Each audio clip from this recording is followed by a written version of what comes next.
Let's talk wrestling. So, World Championships goes down over the weekend. And I'm trying to think of where to jump in on this story because the wrestling community is extremely hard to get recognition.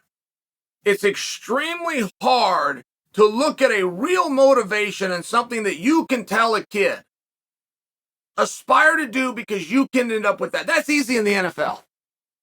You got a pot full of money, go talk about your problem somewhere else, right? I mean, but you understand that. The NBA, you understand those things. And wrestling is difficult. And I say this as a wrestler, I say this as a wrestling coach. I say this as a father of a young man who's an aspiring wrestler. So, but it is true that it's one of these things. Look, if you come in the top 25 in this country in football, in Division I, so now I've limited it. Not all, it has to be Division I, which comes with very specific rules. And your top 25, they will recognize you and they will put you in Sports Illustrated. You will make a bunch of money. If you're a top 20 team, oh my goodness, if you're a top 10 team, I mean, that coach's job is safe for many, many years. In wrestling, you must be top 3 one time a year, World Championships, or it's like you didn't even go. If you come in 4th or 5th in the world, you could be top 25 in this country in a specific division in football and be recognized. I mean, it's very different. On all of Earth, they will scour it for 365 days till they come to a tournament where by that time, they've limited it to X amount of guys. Straight line bracket, you got to take on 4 or 5 of the baddest dudes in the world, one after the next. And if you don't come in with a medal, gold, silver, bronze, it's like it never happened. It will be looked at as a fail. I mean, that's tough. Ooh, that's tough. Then we make it harder. So once we get to what I just said, which is the most cutthroat and competitive rules of any sport in the world, we also have what's known as Olympic weight classes. Now, Olympic weight classes, without telling you them, is 6. There's 6 weight classes. So every 4 years, there's only 6 opportunities, right? That's tough. But this is the way it is. In non-Olympic year, you have what's called the World Championships. Now, that's the same tournament. That's the same process. Everything's the same, but every 4th year, it's called the Olympics, just so you understand. Same prize, same guys, same honor. But there's 9. There's 9 weight classes in world weight. Where I'm talking about wrestling makes it hard to get recognition. We, even as a wrestling community, if you win the world championship, but it's not in an Olympic weight, it's not the same thing. That is unfair. That is a bunch of crap to the highest level.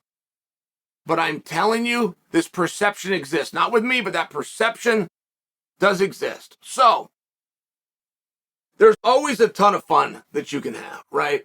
Thomas Gilman, we knew, is one of the best guys in the world. We knew that because last year alone, he brought home an Olympic medal and a world championship, right? I mean, he's one of the best guys, but he makes it to the finals. He's got a Russian. Now, the Russians and the Belarusians are banned from sport right now. They can't get into tennis. They can't, right? They're just banned for political reasons. You've probably heard that. But the Russians can also trade passports. And the way that you get into the Olympic Games or World Championship is you have a government passport. If a government will issue you a passport, you can go. There was a gymnast from China who cheated. Gymnastics, you must be 14 to enter. I'm going back in time, but I'm just trying to prove this point. You must be 14, nobody younger. She was under 14. 12, Ryan? 12? 16. You must be 16 in Olympic year. But this is relevant, guys. This is worth the interruption. I want you to hear this. You must be turning 16 with an Olympic year, or you're too young to go. Now, in gymnastics, that's not always true as far as who's best. A lot of times, it is somebody a little bit younger. But it's still the rules. A girl entered the Olympics, oh, by the way, won it, who was very visibly not 16. This got called out. This got challenged, and this went all the way to the IOC, who said, we're well aware that she's not 16. We knew she wasn't 16, and we don't dispute that she's 16, but our rules say if you have a government-issued passport that says you're 16, it's okay. Now, that's the letter of the law, which is not the intent of the law. They allowed it. Games were already done. She already had the gold medal, but she also won enough points that it won a team championship. It was very swaying, but now we found something out. We found something out that even though the spirit is you must be 60, you just have to have a passport that says it. So when I tell you that Gilman runs into a Russian, it's very relevant. He traded a passport, but Albania printed one. Off he goes. He ends up beating Gilman. Now you have Seth Gross. Now, Seth Gross might be the most fun wrestler to watch. Like, in many years. Seth is going to score a whole bunch of points. The bad news for Seth, he's going to give up a whole bunch of points. To see a 14-11 Seth Gross match would be nothing out of the ordinary. And Seth's one of these guys in the weight class of 133. We don't know what's going to happen. Seth wasn't ranked. He wasn't seeded. But he beat the world silver medalist in Dayton Fix just to get there. So we know he can do it. Has a wonderful tournament. Makes the semifinals, getting upset. Doesn't go his way. Comes back to wrestle for the bronze. Doesn't go his way, so he's officially fifth. Now, top 25 in this country gets you celebrated for football and put you in Sports Illustrated. Seth Gross, who's fifth on earth, not just a national sport, by the way, on earth, has to go and hang his head today. It's the way it goes. How awful is that? Yanni goes out there. And Yanni had a very favorable match in the semifinals. A very tough guy, but a very favorable match. But to get to the semifinals, he went through Murderer's Row. 3 medalists, including a silver medalist. Yanni beat them all. He teched them. He teched a former world silver medalist. Yanni gets to the semifinals, and when I say it was a favorable match, I guess I should expand on that with Sebastian Rivera. It was a guy that Yanni knew. You were the World Championships. You don't know the guy. You can't pronounce his name. You've never seen. You don't know what he's going to do. Favorable in that Yanni knew. Sebastian Rivera is nobody's fool. I didn't mean to make it sound like that, but Yanni at least was familiar with the guy, right? The mask is off. Yanni goes out. He texts him too. So now Yanni's in the finals, which guarantees us a medal. And to guarantee us a medal at 145.5 pounds, which is the hardest weight class year in and year out, is something that we haven't done. Was Bill Zadok the last one, guys? Was Bill Zadok the last one, 2006? That can't be right. Zadok steps aside. Jamil came in. No, he did not. Jamil was 2004. Yeah, it might have been all the way to Zadok. It might have been all the way to Zadok, and I might have to correct that. Yanni makes the finals. He's guaranteed a medal. He ends up out there with an Iranian who's 20 years old. Now, the age is relevant because Yanni is boy wonder. We're seeing if Yanni can win an overall championship, but we're very confident that if you put him in an age group, you put him with guys his own age, he out there beating the men. If you put him out there with someone his age, we're not going to have a problem. Well, all of a sudden, we're in that spot, and we had a problem. I don't agree with the match. And while Yanni lost that match, and some people are going to look at the Iranian and go, he's 20 years old, you're going to see him forever, you might as well stop now, your dreams are never going to come true. Excuse me, Yanni could have teched that young man in 15 seconds, and might have. Feet to back is very clear, it's 4 points. I mean, that rule is very clear. Did you go from your feet to your back? If so, it's 4 points. Yanni did that to him twice. Then rolled him through 2 more times. That's 12 points. Now, the referees, and there's 3 of them, score that 4-2. I know Yanni has 8 points because he did a feet to back. I know that's 8 points. Then the 2 roll throughs. Are we going 2-2 or are we giving credit to the other guy? Because you could argue that per the rules of wrestling. It's not what I saw, but you could argue it. They gave Yanni 4 points in total. I think he's got potential for 12, and I know that he has 8. They give him 4 points. So they work this whole thing out. They go back and forth. They decide that the score is 8-6, which is not, per the rules of not even an option. You took 10 wrestling experts, and they all turned in a scorecard. And by the way, I'm doing this. I'm texting Aaron Simpson. I'm texting Ben Askren. Ben Askren was the closest with the score. Yanni could have had 12 points. I know he's got 8. I know that from the feet to back. What I'm sharing with you, if you had 10 experts and we all turned it in, what the referees came back with of 8-6, would not have been turned in by any expert. But this is where we're at. This is where we're at. We're at 8-6, which is the same thing as 4-2. Right before we ever argued or protested this, we're in the same exact position. Took a guy feet to back, rolled him through 2 more times on top of that. We got a 2-point spread. I'm only sharing that with you because while it should have been 8-2 or 8-4, while it should have been, it could have been 12-0. It could have. Yanni wins 15 seconds in by tech fall. You would believe that Yanni is the most dominant wrestler in the history of Earth. Everybody that he teched, included in the finals, 15 seconds. I mean, I'm just sharing with you. Now, this match ended up being very different. The Iranian ran him down.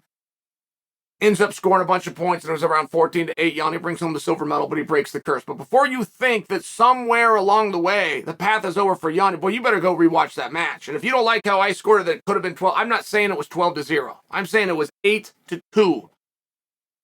If you want to tell me that it's 8-4, if I get outvoted and it's 8-4, I'll take it. I'm not going to like it. I'll take it.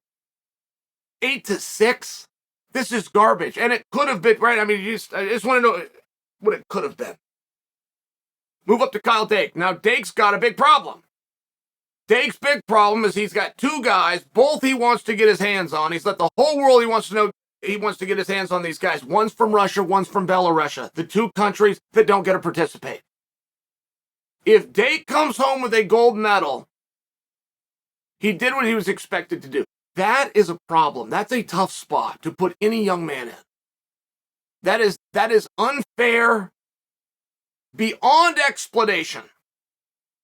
It was a spot that he found himself. And he had another rival within the weight named Chimaev, but they ended up not meeting up. So Dake goes on, does what he was expected to do, but he looked great doing it. He hit the Dake bombs. His conditioning held up, his defense above everything else. Above everything else, it was Dake's defense. Dake's scoring output gets, the more these guys study him, harder it is for anybody to score, but he won't let them score on him. 4-time world champion, and now you move up to the king.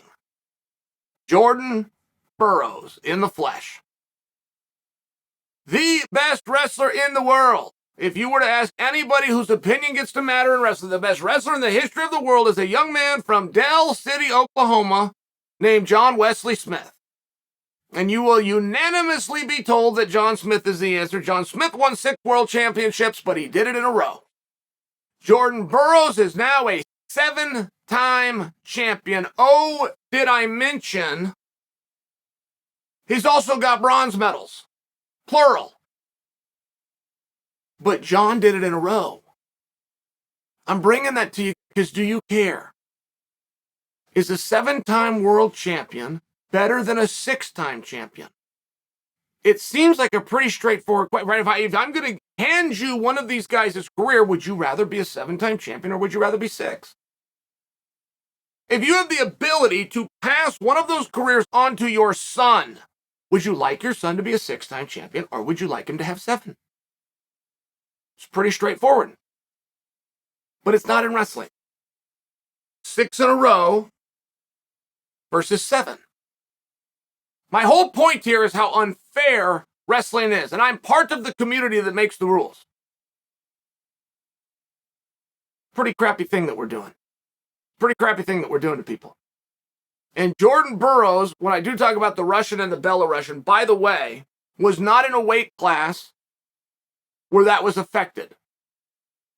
The Persian was the hardest one for the American, and they met up in the finals. And Jordan beat him last year 5-0 and is a little bit tighter this year, and Jordan beat him again. Jordan Burroughs is something else. I think he's the best. I think he's the second best athlete alive, and that could change. I have Simone Biles at number 1. The best athlete breathing God's air today is Simone Biles. Number 2 is Jordan Burroughs, but that could change. That could change. Let's see how that plays out, and let's move up a weight class to David Taylor. Now, I was able to bring you guys David Taylor's match live. I was here when the match was going on, and I told my partner, Ryan, I'm not working today. I'm not coming. He said, what? Chael, what do you mean? So I got to watch David Taylor wrestle World Championship. He goes, hey, I'll meet you in the middle. Come down to the studio. I'll throw it up on the big screen. You can talk about it as you watch it. So we did. So I feel like you guys know about Taylor's match. But one thing that Taylor did do that he hasn't done before is he out-wrestled Yazdani. He's beaten Yazdani many times. Talk about out-wrestle him. David has out-toughed him. He's out-grinded him. He's out-gritted him. He's out-fought him. With my eyes, this is one guy's opinion, but I haven't seen David Taylor out-wrestle him. Move for move and hold for hold. I have thought that Yazdani looked better. I thought he looked better. I don't really care who's better. I do care who's tougher. I care who has more points. David Taylor. Whole thing, David Taylor. But the first time ever, David Taylor out-wrestled. He proved that he understands the sport better than Yazdani, and I think that's a big deal. You move up to Cox. Now, Cox is a very complicated one for me. It's very complicated because this is the best wrestler on earth. Who's proven it? Has Dake proven it, guys? Has Dake proven it for you that want to call me out? Okay. Cox beat Dake. Go see the trials in 60. Oh, did David Taylor prove it to you guys? Okay, great. Go see the trials in 2017 where Cox beat Taylor twice and won. Cox has proven he's the best. The problem that Cox has ran into is at what weight class do I do it? Do I go to 86 and take on Taylor, who I've successfully beaten before, or do I go to 97 and take on Schneider, who I have not, at least of recent, shown the success with? What do I do? Because it's not just where I can win. I also care what you guys think. And if I have two paths and I take the one of least resistance, you aren't going to give me credit in a sport that doesn't give out credit anyway. Which means Cox is going to go up to 97. So when Cox is wrestling at 92, and I'm talking about kilograms here, but when he's doing it, not only is it a field that isn't the same field, he's forcing his physiology and his body at a weight class that he isn't going to contest. Not in Paris in 24. So Cox is in a very tough spot. Now, he wrestled fantastic. He's got an Iranian who studied him up and down. Iranian gave us problems last year. Iranian gave us problems this year. Fine. That's why we go out then have the match. Then you come to Captain America. Now, Captain America, Kyle Schneider, in the World Finals, won 7-0. I don't care as much about the 7. 6-0. I care about what the opponent had, which is 0. The absolute second best guy on earth, the absolute second best guy in the competition couldn't score a point in 6 minutes. You tell me the last time that Serena went 6 minutes and didn't give up a point. You tell me the last time that Michael Jordan played 6 minutes and didn't give up a point. It is unheard of. In boxing and MMA, they'll make you give up a point. 10-9 after every fight. He went 6 minutes, didn't give up a point. It was truly unbelievable. Truly.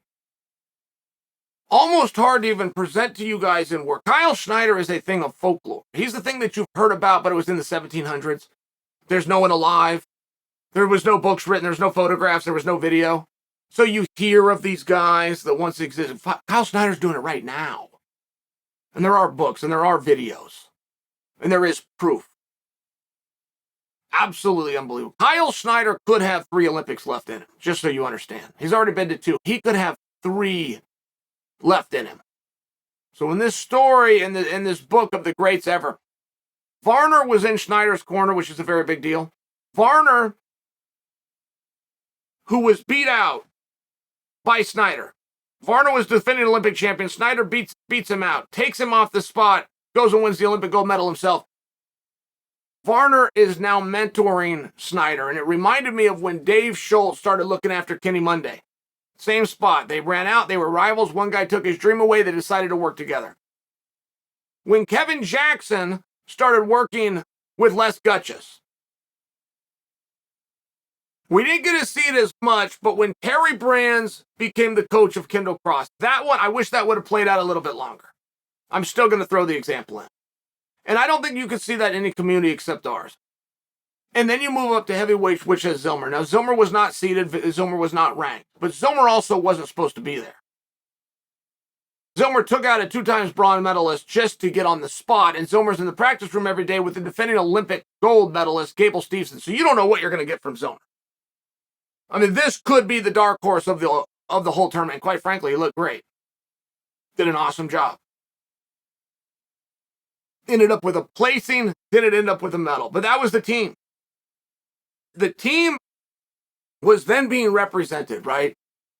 Like Joe Russell is never going to get the credit. I'm from Oregon where Joe Russell is royalty.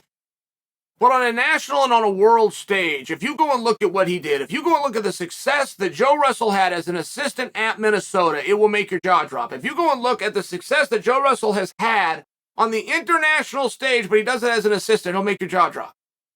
He doesn't get credit. You just don't get this light shined on you. You just don't. It goes that way.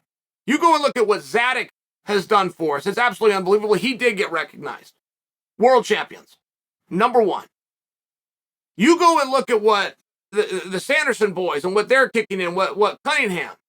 You go and look at what Kevin Jackson has given back to the sport, right? It's one thing to win a world championship. It's a whole other thing to coach a guy to a world championship. Jackson's done both. And then you go look at Rich Bender. Rich Bender is a made man. When wrestling was cut in 2016, a lot of people kicked in, but Rich Bender's the one that saved wrestling. He's never gotten his spotlight. But when Rich Bender goes on a world stage and represents us all, Rich Bender's the right guy. He goes out and he makes America and American wrestling look great. And that is my recap of this year's World Championship.